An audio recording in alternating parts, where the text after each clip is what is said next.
This production, it's hard to like pinpoint it's like one thing that it's about. It's about timing and how comedy like requires like the perfect timing, because every play in this is so heavy on it that if you just miss one little moment, it can knock the whole rhythm of the piece off.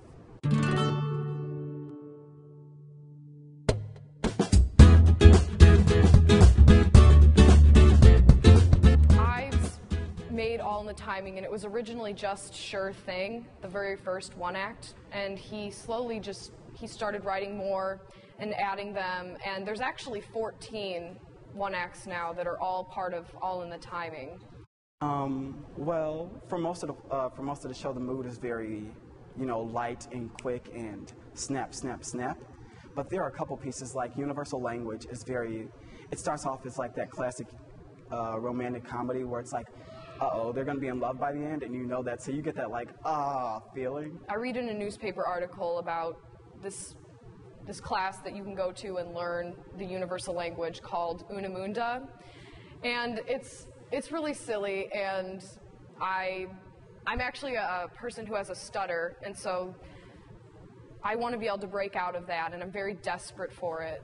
And then, and the Death of Trotsky, you have this man who is like heartbroken that he doesn't know how his gardener, Ramon, killed him, and by the end, he's talking to his wife, and he's like, there's a point in every man's life where he's in a room and it's the last room that he'll ever be in, or it's the last room that he'll ever walk out of.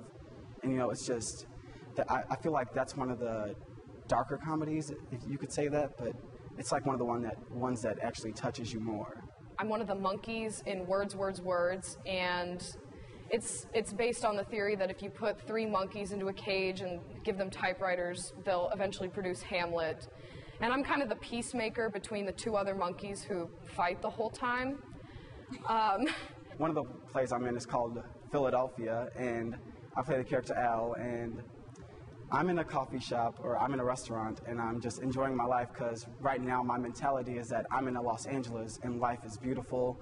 Everything's just going right for me, like everything is just perfect. And then my friend Marcus comes in, and he's in Philadelphia, and being in Philadelphia is like the worst thing. It's like everything you ask, everything that you could possibly hope would not go wrong, goes wrong.